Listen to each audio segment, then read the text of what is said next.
Halo, saya Albert. Jumpa lagi bersama saya di Gracia Community Online Experience pada hari ini. Terima kasih untuk Anda, baik yang Kristen maupun yang bukan Kristen, yang telah setia menonton tayangan kami pada hari ini. Saya ucapkan selamat datang. Semoga tayangan ini dapat bermanfaat dan menjadi berkat untuk Anda sekalian. Bapak Ibu Saudara sekalian, saat ini kita masih dihadapkan dengan pandemi COVID-19. Namun, kita patut bersyukur karena pandemi COVID-19 dan kasus penurunan COVID-19 semakin menurun. Oleh karena itu, ini adalah sebuah titik baik untuk kita. Karena pandemi yang sebentar lagi akan menaik, malah akan menjadi turun dan berubah menjadi endemi. Oleh karena itu, mari kita bantu pemerintah dengan cara selalu menaati protokol kesehatan. Dan juga, kita jangan panik, namun kita juga jangan meremehkan. Nah, teman-teman, bicara tentang loneliness atau kesepian, teman-teman semuanya pasti pernah mengalami yang namanya loneliness atau kesepian. Mungkin di zona pertemanan atau mungkin di zona persahabatan. Atau juga mungkin teman-teman merupakan seorang ayah, ibu, anak, pengusaha, ataupun juga merupakan hamba Tuhan. Teman-teman semuanya juga pasti pernah mengalami yang namanya loneliness. Karena apa? Karena loneliness bisa hinggap pada kita siapapun dan kapanpun. Hari ini, Bapak Pendeta Totok akan menyampaikan firman Tuhan tentang loneliness and friendship.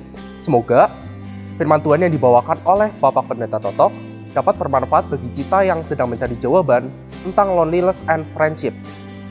Namun sebelumnya, Yayan akan menyapa Bapak Ibu Saudara yang disambung oleh rekan saya, Bianca dan Betty, yang akan menyanyikan sebuah lagu bersama GCC Band yang berjudulkan Immanuel. Sedikit informasi, tayangan ibadah pada hari ini adalah tayangan ibadah minggu lalu yang tentunya sudah dilayani dengan protokol kesehatan yang ketat. Jadi, jangan kemana-mana, tetap stay di channel ini. God bless you. Orang yang kelihatannya taat dan saleh ternyata tidak selalu sesuai dengan kehendak Allah. Matius pasal 12 menceritakan sebuah insiden di ladang gandum yang memicu perdebatan, yaitu ketika murid-murid Yesus melewati ladang gandum dan para murid memetik dan memakan beberapa bulir gandum karena mereka merasa lapar. Masalahnya, menuai di hari Sabat merupakan bentuk pelanggaran dari peraturan hukum Sabat orang Yahudi. Jadi, orang Farisi menuduh bahwa Yesus dan murid-muridnya melanggar peraturan hari Sabat. Bapak Ibu Saudara, orang Farisi merasa tahu apa yang dikehendaki Tuhan. Namun ternyata konsep mereka selama ini mengenai hukum Taurat itu dipatahkan oleh Yesus.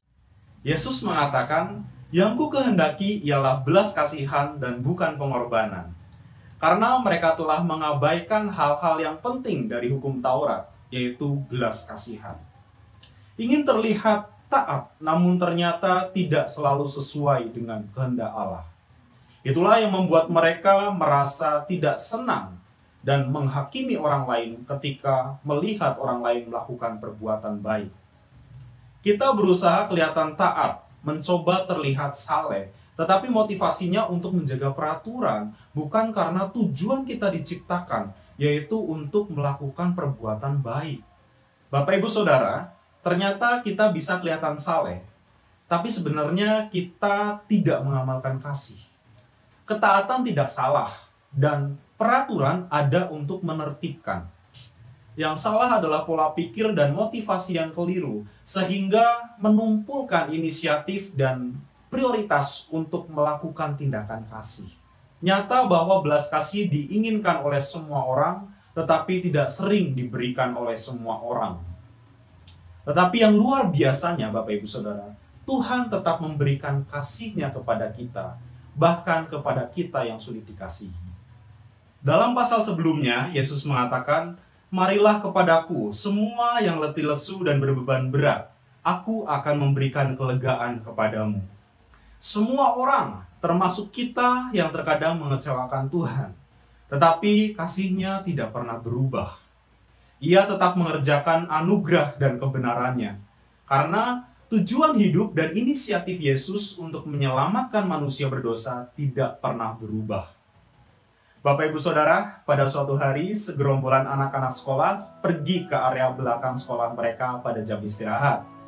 Hal tersebut ternyata membuat orang lain merasa curiga kepada mereka.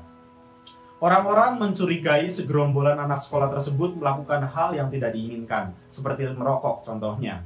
Namun ternyata dugaan mereka salah besar. Ternyata anak-anak sekolah tersebut justru sedang membagikan baju-baju bekas dan makanan kepada Bapak Tunawisma yang biasanya mondar-mandir di area sekolah mereka. Jika kita melihat perbuatan anak sekolah tersebut, tentunya hati kita juga akan tergerak untuk membantu mereka.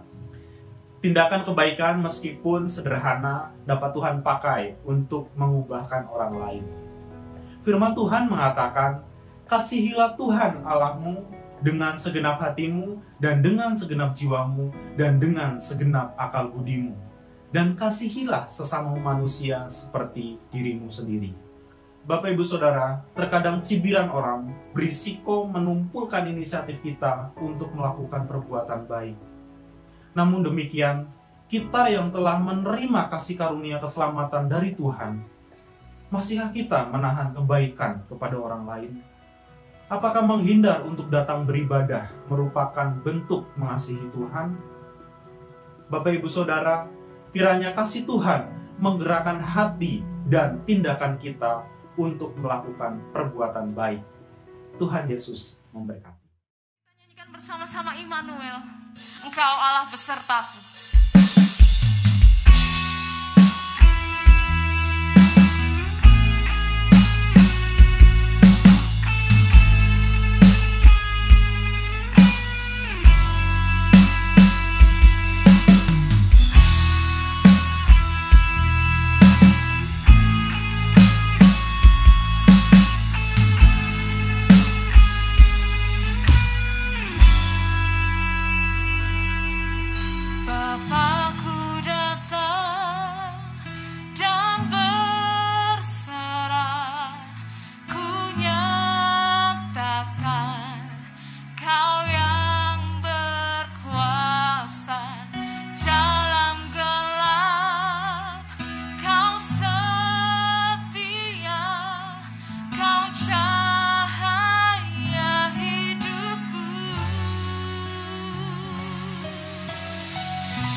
Allah beserta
Selamat siang, saya berharap kita semua mengalami sukacita, damai sejahtera, kemurahan dan kesehatan daripada Tuhan kita, Yesus Kristus yang telah menyelamatkan setiap kita.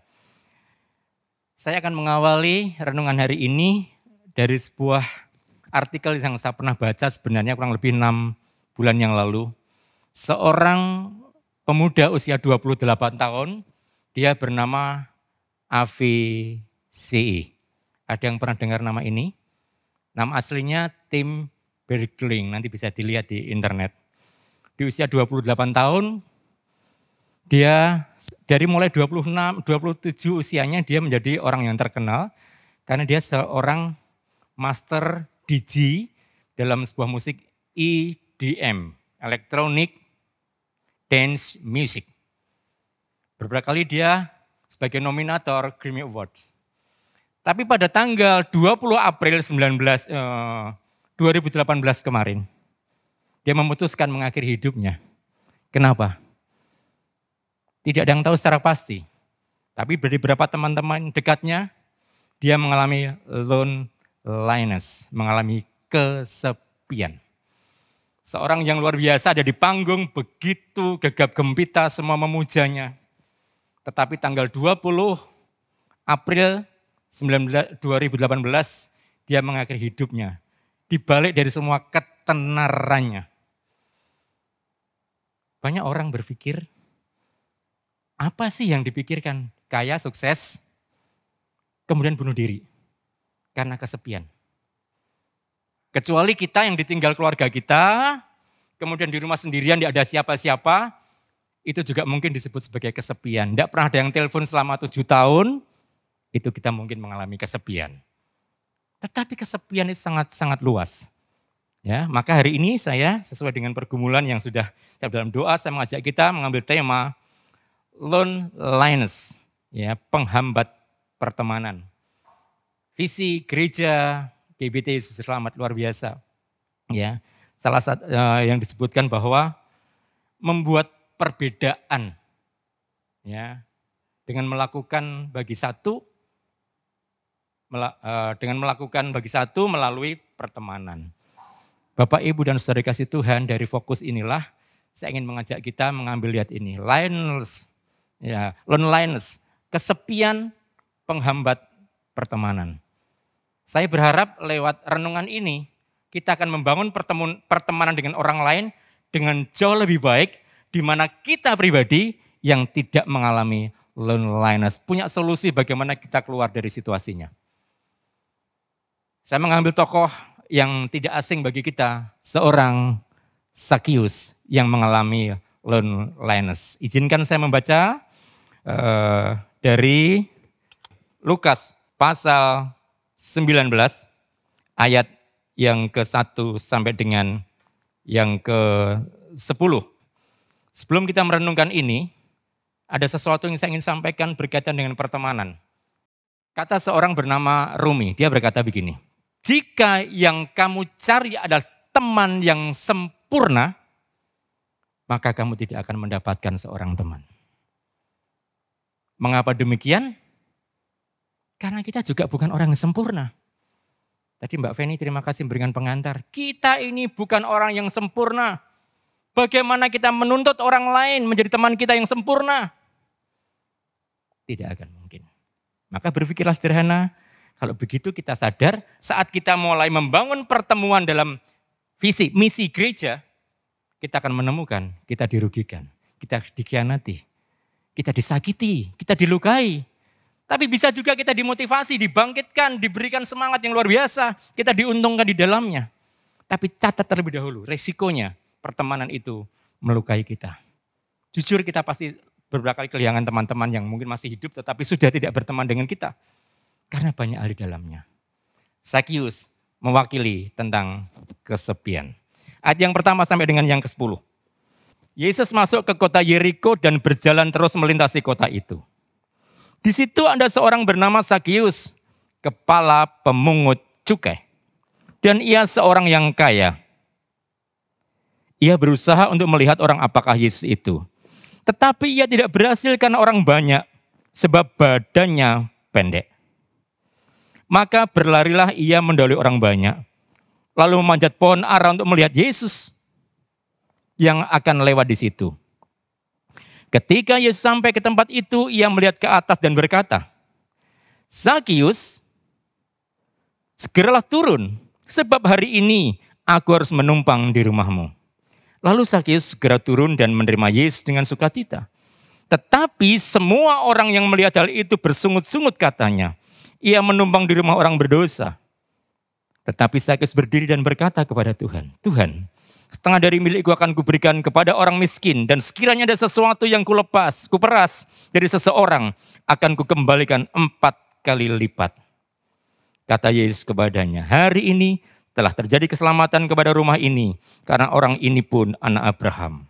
Ayat 10, sebab anak manusia datang untuk mencari dan menyelamatkan yang hilang. Amin. Tentu berbahagialah setiap kita Bapak Ibu saudara sekalian yang merenungkan firman Tuhan siang dan malam serta melakukannya. Tuhan memberikan jaminan, kasih dan kemurahan yang luar biasa dalam kehidupan kita. Bapak Ibu dan saudara-saudara yang kasih Tuhan, mari saya ingin mengajak kita bersama-sama merenungkan hal ini. Seorang Zakius disebutkan sebagai kepala pemungut cukai. Saya memberikan pencitraan dulu kepala pemungut cukai di masa itu. Kepala pemungut cukai di Yahudi itu pasti orang Yahudi. Sementara Yahudi sedang di bawah pemerintahan Romawi, artinya dijajah oleh Romawi. Mau tidak mau sebagai kepala pemungut cukai, dia mengambil kebijakan tentang cukai itu sendiri bersama dengan orang Romawi. Maka dipastikan Zakius adalah pribadi yang tidak disukai atau bahkan dibenci oleh orang-orang Yahudi di masa itu. Karena orang Yahudi sudah yakin dia pasti memusuhi dan tidak senang dengan Zakius. Salah satunya juga karena pajak itu memberatkan, membuat menderita. Yang melakukan siapa? Justru seorang Zakius, sekalipun dia di bawah tentara Romawi, pemerintahan Romawi. Yang kedua, pajak itu tidak diperuntukkan orang Yahudi, diperuntukkan untuk orang Roma yang tanda kutip dia musuh daripada Yahudi. Dan yang terakhir kadang-kadang menarik pajak itu dengan penindasan, dengan kekerasan, dengan pemerasan. Mau tidak mau dimanapun Zakius berjalan, semua orang tidak suka dengan dia. Tetapi agak berbeda dengan seorang anak laki-laki yang bernama Avicii tadi. Dia seorang master DJ yang bunuh diri pada tanggal 20 April 2018. Beberapa memberikan komentar karena sebuah kesepian yang luar biasa. Tidak jelas, tidak ada bukti real sebenarnya seperti apa. Tapi bahkan setelah Avicii meninggal masih ada lagi di bawahnya. Ya, penyanyi atau pemain musik dari Korea. Safi namanya, Safi siapa saya nggak begitu jelas, tapi saya pernah membaca artikel itu, tahun 2019 dia juga bunuh diri. Di dalam ketenarannya. Zakius tenar enggak? Semua orang mengenal Zakius mengerti karena dia sebagai kepala cukai. Kepala pemungut cukai. Dia dikenal, semua orang tahu. Tenarkah? Tenar. Bapak Ibu, mari kita lihat satu sisi bagi kehidupan Zakius ini. Dari sisi mana kita melihatnya tentang Zakius. Saya ingin mengajak kita melihat Zakius dari sisi psikologis tentang kesepiannya dalam hidupnya. Saya sudah baca berulang-ulang tentang pribadi Zakius, saya menemukan memang saya meyakini dia pribadi yang sedang mengalami kesepian. Tapi di tempat kita ini, hari ini tidak ada yang kesepian ya semua ya. Kalau tidak kesepian berarti apa ini? Keramaian kah? Iya, tidak ada yang kesepian. Immanuel, Tuhan bersama dengan kita. Ya. Baik, kita akan lihat yang pertama. Apa yang dialami oleh Zakius? Yang pertama adalah Zakius itu mengalami emotional loneliness. Apa itu emotional loneliness? Mari kita lihat bersama-sama. Perasaan kesepian seseorang yang mengalami kegagalan atau tidak mampu membina hubungan yang baik dan berarti dengan sesamanya. Itu dalam Lukas 19 ayat yang ke-8 dikatakan demikian. Tetapi Zakius berdiri dan berkata kepada Tuhan, Tuhan, setengah dari milikku akan kuberikan kepada orang miskin, dan sekiranya ada sesuatu yang kuperas dari seseorang, akan kukembalikan 4 kali lipat. Dari kalimat ini sebenarnya kalau kita menghubungkan bahwa selama ini seorang Zakius tidak mengenal orang miskin. Dia tidak berkomunikasi, tidak membangun relasi. Bahkan dia tidak punya relasi yang baik dengan orang-orang yang diperasnya. Itu mengindikasikan bahwa dia mengalami emotional loneliness, sebuah perasaan kesepian oleh karena dia gagal membangun hubungan yang berarti atau dia tidak bisa membina hubungan yang berarti dengan sesamanya. Sekalipun dia orang Yahudi, sekalipun dia kaya, tapi dia tidak punya pertemanan. Emotional loneliness itu berbicara tentang pertemanan. Dia kesulitan mendapatkan teman. Mungkin dia hanya mendapatkan orang-orang yang memanfaatkan kekayaannya, tapi tidak bisa sungguh-sungguh berteman. Ada orang berkata, teman yang sebenarnya itu adalah dia ada bersama dengan kita di saat kita mengalami susah. Kira-kira begitu? Ya, kemungkinan itu berlaku juga bagi Zakius, orang kaya ini. Dia mengalami tidak punya teman di situ. Maka dia berkata, setelah dia berjumpa dengan Yesus, dia berkata, akan aku berikan separuh hartaku. Dia mulai peduli, dia mulai membangun relasi, dia mulai mengenal orang-orang miskin. Dia mulai mengenal orang-orang yang diperasnya. Jadi yang pertama kita lihat, seorang Zakius adalah pribadi yang emotional loneliness. Dia mengalami kesepian karena tidak ada pertemanan yang baik dalam hidupnya. Ya. Maka Bapak Ibu, hati-hati sungguh, renungkan sungguh-sungguh. Kesepian itu juga tanpa disadari bisa melanda setiap kita. Saya selalu fokus di dalam perenungan saya selalu memulai dengan keluarga, dengan rumah tangga. Kesepian itu bisa terjadi di dalam rumah tangga. Sangat-sangat bisa. Di rumah tangga itu bisa terjadi sesuatu yang kadang-kadang pertemanan kebersamaan tidak muncul dengan baik. Ya. Tidak saling ngobrol. Ya. Saya mengkhawatirkan satu hal Bapak Ibu. Saya memperhatikan keluarga demi keluarga. Saya tanyakan juga di jemaat saya. Di dalam keluarga kita kalau ada 5 orang ya yang sudah ya paling tidak SD atau TK, minimal ada 5 handphone. Kira-kira betul atau tidak? Bahkan mungkin ada orang yang handphonenya satu orang handphonenya bisa 3. Teleponnya bisa kini dipegang, sini dipegang. Iya, karena saking banyaknya handphone. Apakah salah? Handphone banyak tidak salah. Tetapi ini salah satu kecanggihan teknologi itu bisa menjadi pribadi yang mengalami loneliness, kesepian. Karena hidupnya hanya ada di sini. Ya, Bapak Ibu lebih senang STNK-nya ketinggalan waktu pergi atau handphonenya ketinggalan? Ayo jujur kita. Jangan dua-duanya itu pasti, iya. Lebih senang STNK-nya ketinggalan atau handphonenya ketinggalan? Handphonenya ya? STNK ya? Wah luar biasa. Ini pribadi yang di atas rata-rata. Ya. Kalau saya jujur, lebih baik yang ketinggalan STNK saya, betul. Ya toh? Lebih enak begitu. Misalnya mau ke Jogja, STNK-nya udah ketinggalan, udah berhenti di Gombong. Naik kereta, ya kan? Handphonenya ketinggalan, balik pasti, walaupun sampai Gombong. Betul enggak? Karena ini membantu kita tidak sepi seakan begitu. Tapi sebenarnya justru kalau kita tidak manfaatkan dengan baik, teman-teman kita itu ada di sini. Waktu kita sakit, dia akan telepon. Kamu sakit ya? Oh udah syukur aku doakanlah. Bagus. Pernahkah dia bisa datang? Enggak. Mungkin teman saudara ada di Arab, berbahasa Arab, saudara enggak tahu, tapi tetap omong saja. Apa dia datang? Enggak datang. Waktu saudara berbaring, sepi bener ya, enggak ada temanku yang datang. Yang datang perawat ngasih obat, dokter, perawat yang nyuntik infus dan sebagainya. Seseorang tanpa disadari bisa mengalami, dalam rumah tangga pun begitu. Seorang bapak ibu bisa saling diam-diaman di rumah. Itu tanda-tanda bahwa ada yang mengalami loneliness, kesepian. Enggak ngomong, enggak ngobrol. Malah ada anak-anak itu mendiamkan orang tuanya. Ya. Makan masih minta orang tuanya tapi mendiamkan orang tuanya. Keren banget itu. Ya. Kalau makanan sudah tersedia datang ke meja. Ya. Kalau enggak datang-datang ketok-ketok meja. Sampai makanan datang tapi enggak bicara. Itu loneliness, kesepian sebenarnya. Tidak ada teman, tidak ada tempat untuk membangun relasi. Ya. Mungkin rekan-rekan yang masih muda-muda, tadi juga saya singgung, yang masih berkesempatan berpacaran. Ya. Berapa kali saudara pernah putus pacar? Saya tidak pernah Pak memutus pacar. Diputus sudah berkali-kali. Ya.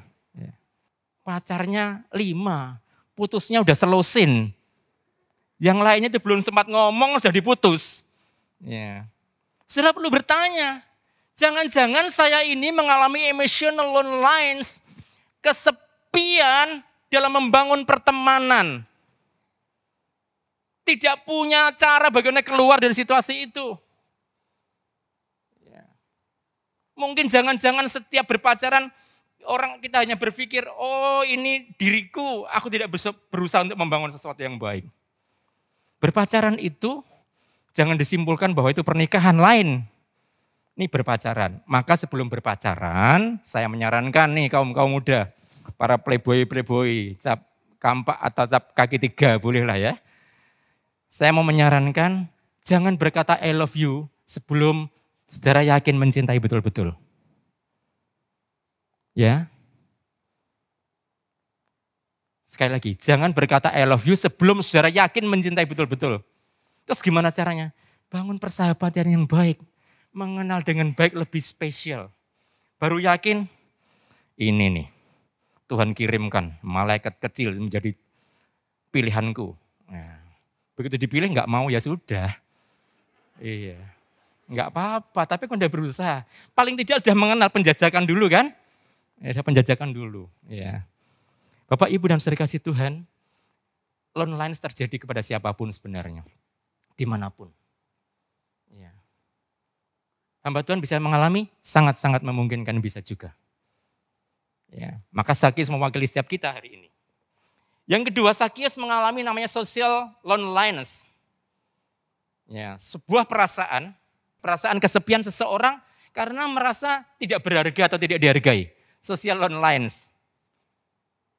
Ya, lihatlah pada ayat yang 7. Tetapi semua orang yang melihat hal itu bersungut-sungut katanya, ia menumpang di rumah orang berdosa. Sebuah predikat yang diberikan oleh masyarakat Yahudi kepada seorang Sakius. Sakius itu adalah orang berdosa. Kenapa? Kan dia kepala pemungut cukai dengan alasan tadi saya sudah sebutkan di awal. Sehingga kemanapun Sakius pergi, semua orang berkata dia orang berdosa.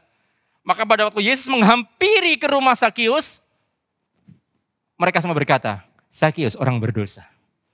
Tidak berharga, tidak bernilai. Bahkan di masa-masa perjanjian baru di awal abad pertama, itu setiap orang yang berdosa dijauhi oleh orang lain. Tidak berharga sama sekali. Seperti seorang sakit kusta, dijauhi, tidak dihargai sama sekali. Bapak, Ibu, dan saudara kasih Tuhan, mari kita lihat bersama-sama. Seorang Sakius mengalami hal itu, dia tidak berharga. Orang yang merasa tidak berharga, berbagai macam solusinya. Bisa melakukan kegiatan-kegiatan negatif, bermabuk-mabuk dengan gaya-gaya yang luar biasa supaya seakan orang menghargainya. Ya, melakukan sesuatu kegiatan yang jelas, ngebut di jalanan, melawan arus. Ya, di masa saya kaum muda, waktu saya masih anak muda, teman-teman saya itu bangganya luar biasa. Kalau naik motor melawan arus. Luar biasa itu. Dan itu kebanggaan, menyenangkan. Walaupun ada teman saya yang meninggal dunia karena itu. Yang lainnya tidak kapok. Malah senang, malah bangga luar biasa. Seakan heroik. Heroik bagaimana itu nyusahkan banyak orang. Tetapi itu dia ingin dihargai. Orang yang mengalami social loneliness itu ingin dihargai begitu luar biasa.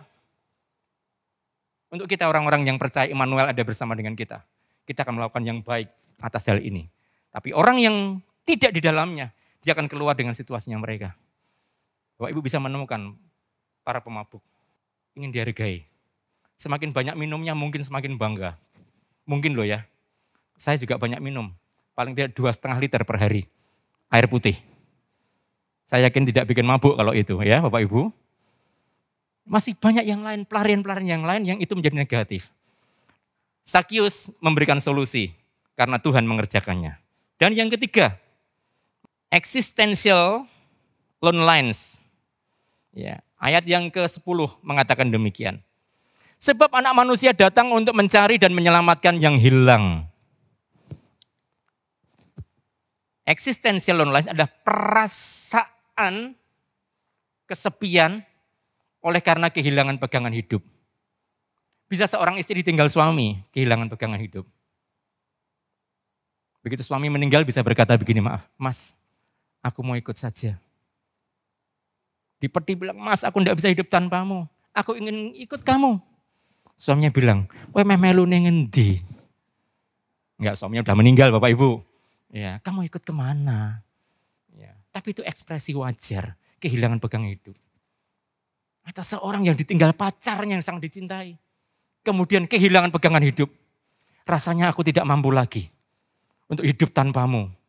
Lah mau dengan siapa? Ya. Kalau itu terjadi, kita sedang kehilangan pegangan hidup. Tapi pada konteks ini kita berbicara pegangan hidup adalah Sang Immanuel itu sendiri. Tuhan kita Yesus Kristus. Maka dikatakan, Yesus berkata, Sakius adalah orang yang terhilang, yang sudah kehilangan pegangan hidupnya. Aku datang untuk menyelamatkan mereka yang terhilang. Sakius orang terhilang di hadapan Tuhan sebenarnya. Dia orang Yahudi yang punya sebagai biji mata Allah. Tapi dia terhilang di dalamnya. Mungkin dia juga tidak pernah datang beribadah. Karena dosa-dosanya dan pelanggarannya. Dia tidak pernah menghampiri Tuhan lagi. Mungkin bisa saja terjadi. Maka Bapak Ibu, saya mengingatkan bagi setiap kita. Mungkin kita bukan ada di antaranya. Mungkin kita tidak merasa kesepian karena teman-teman kita ada, mungkin kegiatan kita banyak, saudara sibuk dengan melayani. 24 jam saudara mungkin melayani pagi, siang, sore. Tidak pernah henti-hentinya, saudara terus melayani. Tapi jangan lupa renungkan sungguh. Apakah benar kita ini pribadi yang tidak pernah mengalami kesepian?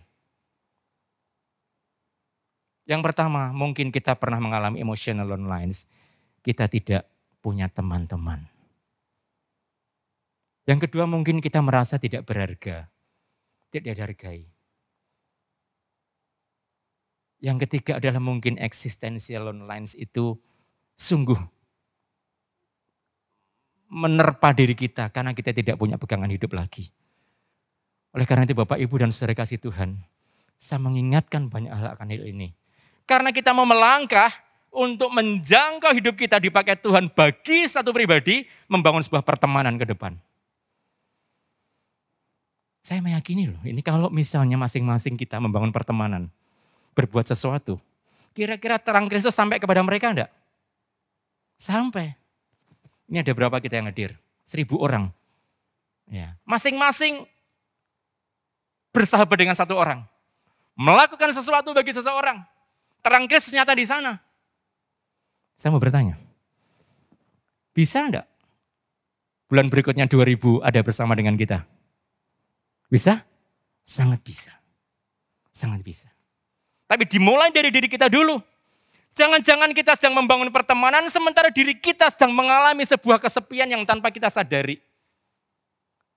Maka renungkan hari-hari ini Bapak Ibu. Bertanyalah, jangan-jangan saya sedang mengalami loneliness, kesepian dalam hal pertemanan. Jangan-jangan saya sedang mengalami kesepian, saya membutuhkan harga diri. Jangan-jangan saya sedang mengalami kesepian karena saya tidak bisa berpegangan kepada Tuhan dengan baik. Sakius memberikan teladan yang baik bagi kita. Apa teladannya? Dari apa yang kita baca. Perjumpaan dengan Yesus mengubah dirinya. Dia mulai membangun relasi. Sakius membangun relasi dengan orang yang membutuhkannya. Dengan apa? Dia menyadari kehampaan, kesepian dirinya dalam hal membangun relasi dengan orang lain. Maka dia membagi apa yang dia punya kepada orang yang miskin. Dia sedang membangun untuk itu. Dia memberikan 4 kali lipat dari apa yang dia pernah peras. Dia melakukannya. Dia keluar dari situasi itu. Mungkin hatinya berkata, aku ingin tidak mengalami kesepian. Aku lakukan, dia membangun hubungan itu. Dan saya yakin kalau kisah ini dilanjutkan, saya ingin melihat seorang Sakius yang dia sudah punya teman yang banyak. Orang-orang miskin yang dia datangi, dia berbagi, dia menerima berkatnya dengan pertemanan yang baik. Orang-orang yang dia peras menjadi teman-temannya yang baik sehingga tidak mengalami kesepian lagi dalam hidupnya. Luar biasa. Dan yang kedua, dia sudah mulai mengerti bagaimana sebenarnya dia menghargai orang lain dengan langkah-langkahnya. Sehingga bagian yang kedua, saya yakin waktu seseorang menghargai orang lain, dirinya juga akan dihargai. Para guru-guru sekolah minggu adalah guru-guru yang menghargai anak-anak kecil. Saya yakin guru-guru akan memanggil dengan indahnya bagi kita. Dia senang bertemu dengan kita. Kalau guru sekolah minggu, kemudian anak-anaknya yang sekolah minggu pada datang, pada takut sama saudara, hati-hati saudara. Mungkin anak-anak kecil membutuhkan penghargaan untuk itu. Hargai orang lain, maka dia akan menghargai kita. Alkitab berkata, kalau kamu ingin orang lain melakukan sesuatu bagi saudara, lakukanlah itu terlebih dulu bagi orang lain. Hargailah orang lain sebatas kita bisa menghargai. Sakius melakukannya, dan saya yakin Sakius selanjutnya pribadi yang dihargai banyak orang. Mungkin dia bisa mengubah kebijakan-kebijakan bersama dengan Romawi berkaitan dengan pajak, dengan cukai.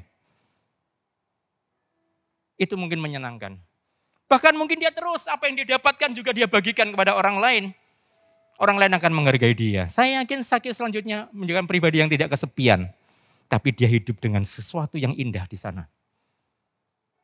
Yang terakhir, apa yang dilakukan oleh Sakius membuktikan dia bertobat.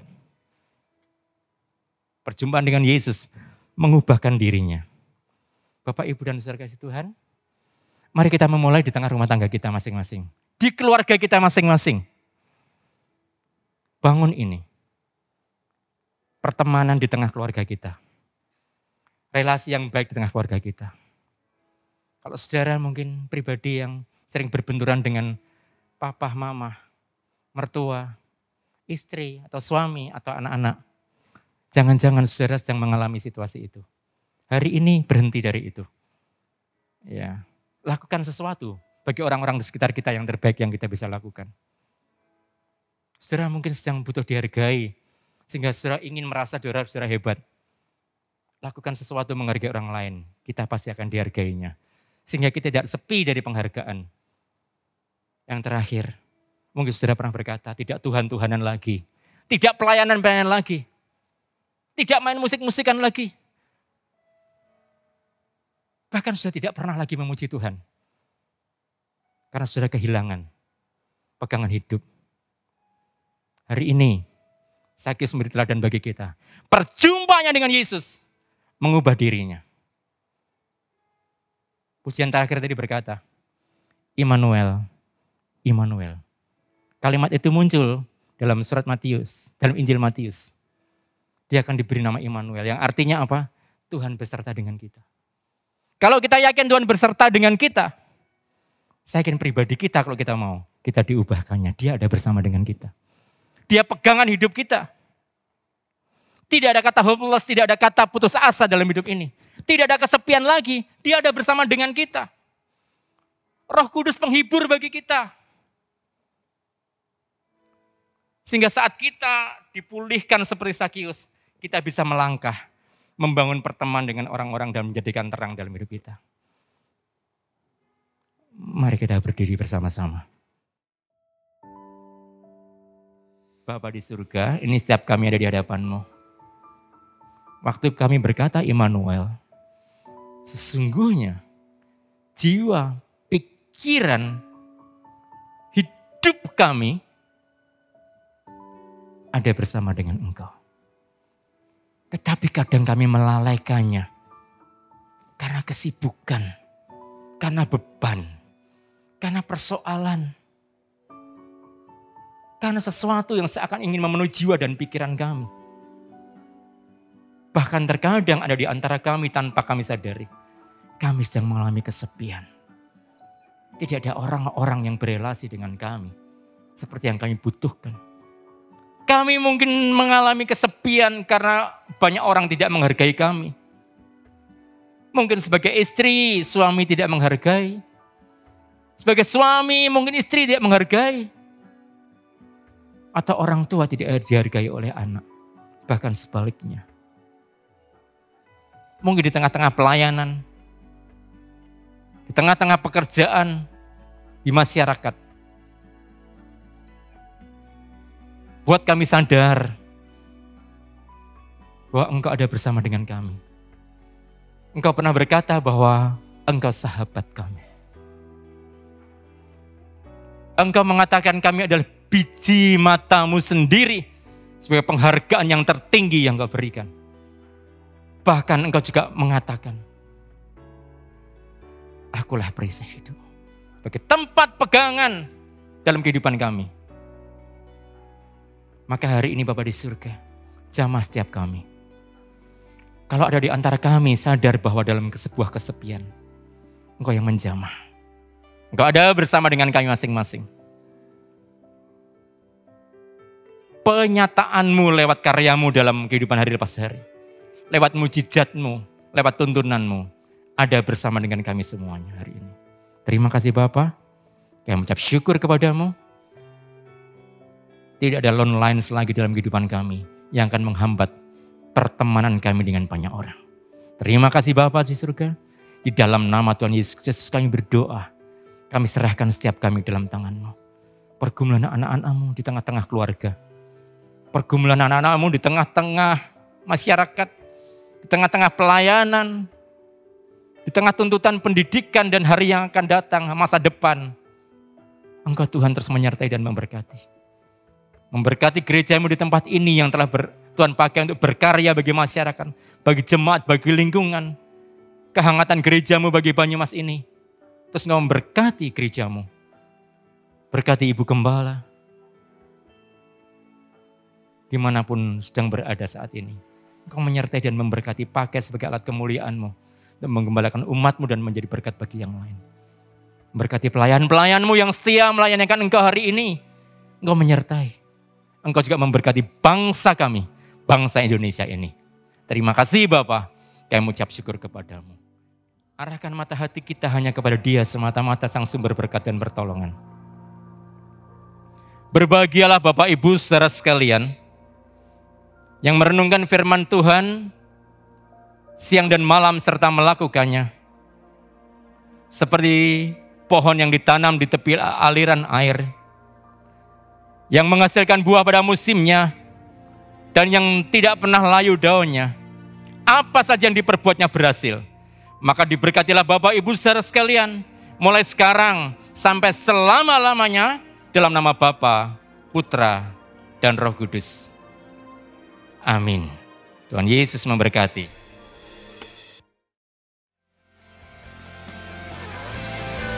Nah, teman-teman, jika teman-teman semuanya mencari teman yang sempurna, maka teman-teman tidak akan pernah punya teman. Terima kasih untuk Bapak Pendeta Totok yang telah menyampaikan firman Tuhan yang sangat menguatkan iman kita semuanya. Terima kasih juga untuk all GCC team yang telah berkontribusi dalam acara pada hari ini. Kalian semuanya luar biasa. Terima kasih kepada Bapak Ibu Saudara sekalian yang telah memberikan persembahan. Semoga usaha yang sedang dijalankan oleh Bapak Ibu Saudara sekalian diberi kemudahan oleh Tuhan. Selanjutnya, untuk Bapak Ibu Saudara sekalian yang ingin memberikan persembahan, boleh untuk datang ke gereja dan memasukkan persembahan ke kotak persembahan, atau Bapak Ibu Saudara sekalian bisa mentransfer ke rekening gereja yang tertera di layar Anda. Nah teman-teman, kita juga jangan lupa untuk selalu mematuhi protokol kesehatan dengan cara mencuci tangan, memakai masker, dan menghindari kerumunan. Lindungi diri Anda, keluarga Anda, dan Indonesia. Saya Albert, sampai jumpa di online experience kita Jumat depan. Salam sehat, Tuhan Yesus memberkati.